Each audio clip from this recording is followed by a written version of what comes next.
Bonsoir, c'est Margot. Aujourd'hui, nous sommes le vendredi 29 octobre 2021. Voilà ce soir une vidéo dans laquelle, eh bien écoutez, je vous propose de faire le point tout simplement sur la situation. Parce que là, je vois que le Sénat, finalement, n'a pas vraiment validé la prolongation du pass sanitaire. Ils ont renvoyé dans les cordes en disant bon, nous on n'est pas trop chaud, pas au-delà du 28 février. Ils ont dit que ils ont retoqué en fait le projet initial qui était de prolonger jusqu'à l'été 2022 parce qu'ils disent que ça va enjamber les élections présidentielles. Donc là on sent que ça commence à lâcher. Ils commencent à plus être d'accord entre eux et le Sénat a quand même dit que c'était une atteinte aux libertés fondamentales et que ça ne pouvait pas être prolongé. Voilà, enfin en gros, hein, je résume. Donc ça, c'est très bon signe. Avec d'autres signes, bien sûr, dont on ne vous parlera jamais à la télé parce que les médias font une omerta complète sur ce qui se passe à l'étranger, sur le fait qu'en Italie, les gens sont dehors, sont vent debout, et ils commencent aussi en France, ça commence évidemment, ça bouge. Bon, moi, avant-hier, je suis allée faire quelques courses chez Monoprix. Enfin, c'était à Paris, hein, donc je rentre, il y avait un Monoprix, c'était dans le centre. Et d'habitude, bon, ce sont des magasins où il y a toujours beaucoup de choses. Mais là, les rayons, ils étaient à moitié vides. Alors, ça m'a fait... Puis tout était mal rangé, c'était en vrac et tout. Ça ressemblait vraiment plus voilà, des magasins en temps de pénurie. Donc je me dis, oula, il y a des problèmes d'approvisionnement. Là, ça commence à se voir. Ça commence à se voir. Alors, moi, ça rejoint ce que j'ai dit, hein, que tout ça, ça allait partir en cacahuète, c'est-à-dire leur projet de passe vaccinal, enfin passe sanitaire, leur projet même de vaccination obligatoire, tout ça, ça allait partir plus ou moins en cacahuète, faute de pouvoir appliquer ça sur le terrain, je dirais à long terme. Et même entre eux, je vous disais, donc ils commencent déjà à ne plus être trop d'accord, ce qui est une excellente solution, une excellente chose. Alors, donc, ce qu'on va faire, on va tout simplement faire le point sur, comment dirais-je, l'avenir du gouvernement. Enfin, parce que c'est vrai que Fantomas, moi je ressens que ces choses-là ne vont pas durer 107 ans. Là, toute cette situation, ça ne va pas durer 107 ans, d'une part. Et que d'autre part, nous allons... je pressens que Fantomas est pris dans une fuite en avant, de plus en plus isolé. Et même si, bon, alors on dit toujours, oui, il y a un agenda, il y a ci, il y a ça. Je le dis et redis, hein, il y a peut-être un agenda, mais il y a aussi des gens qui sont très, très bêtes pour l'appliquer, ce fameux agenda. Ils ne sont pas intelligents, comprenez? Ils ne sont pas intelligents, ils sont stupides. Ce sont des gens qui sont bêtes. Regardez l'équipe à Fantomas. Depuis le début, ce sont des gens qui sont médiocres à tout point de vue. Et on fait pas, on peut pas construire quoi que ce soit une société nouvelle ou que ce soit un changement de régime avec des gens médiocres. On peut pas prendre ça. Donc voilà. Et dans les autres pays, c'est guère mieux. Hein, ils sont pas plus malins. Et même, vous savez, je me demande si les grands Manitou, là, je sais pas moi, tous ces types-là auxquels on pense, je me demande s'ils sont si malins que ça. Moi, j'ai l'impression plutôt de gens qui sont hors sol, qui vivent complètement dans leur bulle, là-haut, là, dans les stratosphères, et qui vivent dans leur mental surtout, mais qui n'ont jamais dû voir une personne du peuple, à part peut-être leur chauffeur ou leur concierge, et encore, ou leur valet, leur domestique. Mais enfin bref, tout ça pour dire que bon, en tout cas ce que j'avais vu, hein, depuis longtemps, ce que j'ai fait pas mal de tirages dessus, bah, ça va dans la direction que j'ai vue. Alors, c'est pas que je veuille me jeter des fleurs et faire enfler mes chevilles, mais enfin, quand même, quoi, ça va dans le bon sens. Alors, on va regarder là les grands projets gouvernementaux pour opprimer le monde, le peuple. Bah, finalement, là, dans quelle direction ça va aller, là? Comment ça se présente, leur histoire?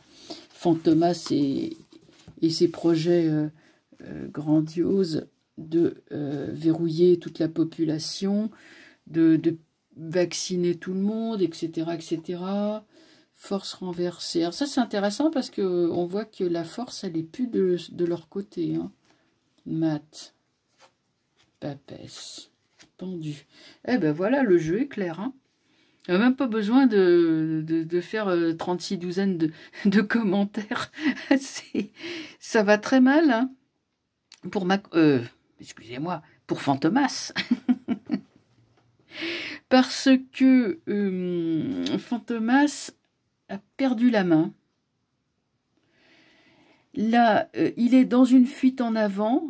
Ça, je l'avais dit, vous voyez, je l'ai évoqué, et ça revient, fuite en avant. Mais une fuite en avant qui se heurte à un mur et qui finalement rebondit et revient vers le passé, un peu comme s'ils allaient essayer de faire marche arrière. Alors, là, on les voit venir aussi de loin. Ils sont en train de nous dire « Attention, attention, ça revient, tatati, tatata ». Hop, on nous fait monter la sauce. Donc, d'ici là, qui tente un nouveau confinement, il n'y a pas loin, on pourrait le penser. Donc, vous voyez, ça me revient, pour l'avoir lu dans les journaux. Après, il y a quand même la papesse qui représente l'information. Et cette information, comme elle est droite, c'est la vérité vraie. Il y a beaucoup de gens, de plus en plus de gens, qui connaissent la vérité. Et là, ce que Fantomas peut essayer de faire et ce qu'il peut essayer de lancer et de projeter à l'extérieur, ça va lui revenir comme un boomerang, c'est-à-dire qu'il ne va pas pouvoir faire ce qu'il espère avec le pendu. Donc, voilà, ça c'est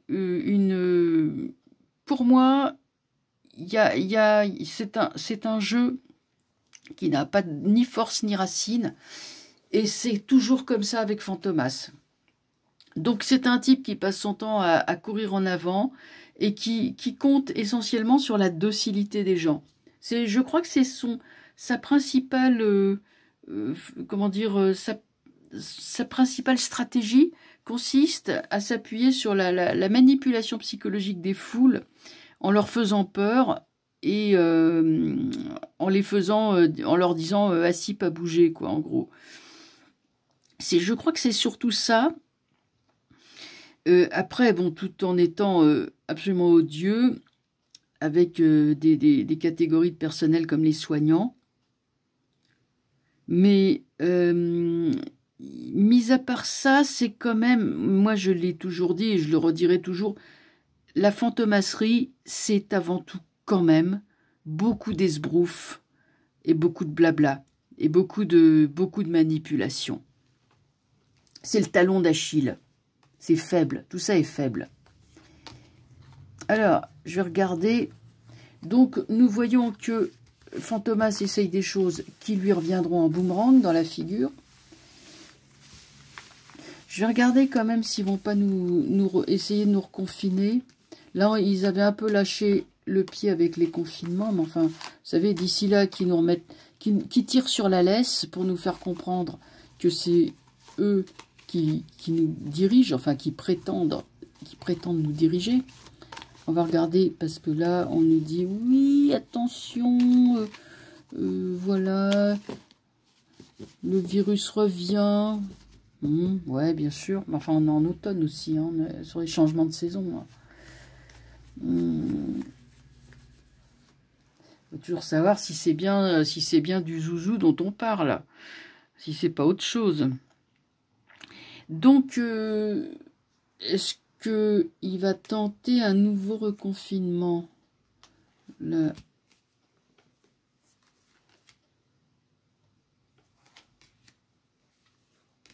Un monde renversé. Ah. Il aimerait bien. Roue de fortune, décidément. Ils savent pas, ils réfléchissent. Ils élaborent des plans et tout. Bon, ça marchera pas trop. Le monde étant renversé, la roue de fortune avec. Bon, il y a quand même une nette volonté d'arrêter d'arrêter le cours des choses. Mais une fois de plus, la papesse ressort. Et là, la papesse, c'est plutôt le fait, si vous voulez, que la loi n'obéit plus tellement. Vous voyez, il y a eu, j'ai oublié de le dire, mais il y a eu une soignante qui a gagné en justice, qui a fait un procès à son employeur et qui a gagné. Donc ça pourrait faire jurisprudence. Vous voyez, c'est pour vous dire que le système, leur système, il craque de toutes parts. Hein, on voit ça craque, ça tombe, ça craque. Et là, si tente un reconfinement, ça marchera pas. D'abord parce que déjà tout est renversé, et ensuite parce que c'est pas assez fort. Vous voyez, on n'a pas des cartes assez fortes. Bon, on continue. Moi, vous savez, je vais vous dire ce que je ressens aussi, avant de les retourner, que la société française ne va pas exploser, mais qu'elle va imploser. Voilà ce que je ressens. C'est-à-dire que ça va faire comme l'Union soviétique en 89. Ça a implosé. Parce qu'il y avait tellement c'était tellement bouffé, complètement bouffé, que ça a implosé. Le système s'est écroulé sur lui-même. Ça faisait longtemps qu'il n'y avait plus que la façade et que l'intérieur était complètement bouffé quoi, par les termites, si on peut dire. Et nous, on ne voyait rien de l'Occident. On n'était pas au courant, on n'était pas informés. On ne voyait que l'extérieur. Donc, nous avions dit, est-ce qu'il va encore essayer de nous mettre un coup de vis? Alors, on a vu qu'il essaye, mais que ça ne va pas marcher, vraiment. Donc, le mat ermite. Il y a le... Non, ça ne va pas marcher. Ça ne va pas marcher, et c'est les prémices d'une implosion. Que je t'ai parlé d'implosion, moi, avec des cartes comme ça, où ça ne bouge pas vraiment, la seule énergie que je vois, c'est celle de la décomposition, avec la lune, élément eau. L'ermite, qui ne veut même plus regarder là-dedans, il laisse pourrir la situation. Donc l'ermite, ça peut représenter, je ne sais pas, le corps intellectuel, ou vous voyez les intellectuels, les gens qui pourraient alerter, il n'y a plus d'intellectuels. En tout cas, les alerteurs se désintéressent de cette situation dans la mesure où on n'essaye plus. Le gouvernement, je ne sais pas, quoi qu'ils essayent, ça va en se décomposant. Donc sur amoureux renversé, donc là ils essayent ils se congratulent, ça c'est sûr. Ils essayent d'échafauder un plan qui ne marchera pas. Et comme le pendu est renversé, ça ne marchera vraiment pas. Ensuite, monde. Vous voyez que le monde est là. Le monde, normalement, c'est la liberté, la libération. Hein. Étant renversé, on essaye de restreindre la liberté, mais avec le mat, ça ne marche pas parce que les gens récupéreront leur liberté, hein, feront en gros ce que bon leur semble, hein, iront... je veux dire, le tabou sera dépassé. Hein, les gens iront, je sais pas, ils continueront à faire ce qu'ils faisaient avant. Hein. Comme je vous dis, la roue de fortune, bon, un coup c'est oui, un coup c'est non, un coup je confine, un coup je déconfine, tout ça s'est renversé, donc ça marche plus aussi bien qu'avant. Et les conseillers même des personnes sensées qui pourraient alerter là-dessus, ou je ne sais qui, ne veulent même plus. Est-ce que ce sont des professionnels, des soignants, des médecins, mais en tout cas ils disent bon allez, ils vont casser le truc quoi, et ça va bon. Chariot.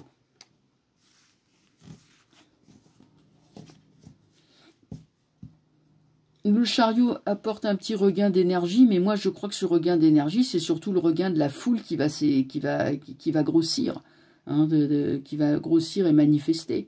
Hein, donc vous avez ces manifestations qui se font toutes les semaines. Mais ça, je prévois, il va y avoir du monde en plus. Hein. Donc tout ça montre que ça va dans le sens général de ce que je vois depuis des mois, à savoir une lente désagrégation de la société, désagrégation, oui c'est ça, de la société, un pouvoir qui ne tient plus vraiment les choses en main. Donc là, ils essayent de parler des élections 6 mois avant l'échéance, ce qui est complètement idiot puisqu'on ne sait pas au juste qu'est-ce qui va se passer, est-ce qu'il y aura seulement des élections. Tout ça est complètement artificiel, hein, tous ces engouements qu'on essaye de lancer comme ça, ces distractions, hein, on essaye de nous distraire en essayant de détourner l'attention des gens prématurément sur les élections. Mais non, c'est dire, ça ne fait pas oublier la situation. Voilà ce que je pouvais dire. En gros, bon, il y a des choses, bien sûr, d'autres sujets qu'on pourra aborder, mais là, je pense qu'on a un petit peu fait le tour. Bon, j'ai été très générale. Je pense que, je veux dire, on est en train de voir une société qui se resserre, qui se bloque et qui va aller en implosant, se décomposant. Bon, il faut se tenir prêt, c'est tout, quoi, en fait. Hein. Je suis pas sûre qu'il y ait finalement du sang, des émeutes, enfin des choses comme on s'imagine que ça pourrait être dans ce cas-là. Non, ça se fait pas à chaud, ça se fait plutôt à froid, finalement. Hein,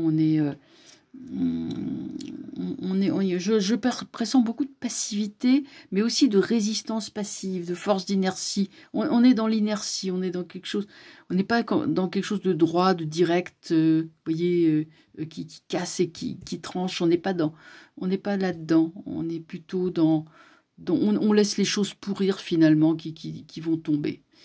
Voilà. Et bien écoutez, je vous dis à très bientôt.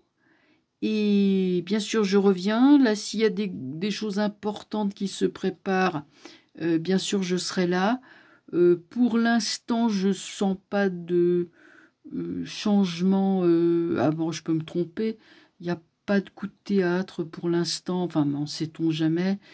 Mais là, voilà, en tout cas, je vous ai dit comment je voyais les choses sur le long terme. Je pense que ça va durer encore comme ça. Peut-être, oui, quelques mois. Peut-être quelques mois.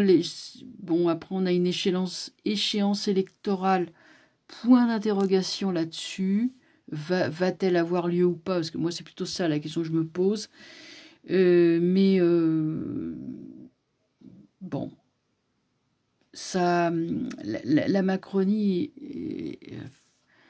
enfin, vous voyez, je l'ai appelé par son vrai nom, est vraiment en train de crever la gueule ouverte pour utiliser des mots un peu forts, vous voyez, des mots très forts même. Mais c'est vraiment l'impression que ça me donne. Voilà, je vous souhaite une bonne soirée et je vous dis à très bientôt. Au revoir.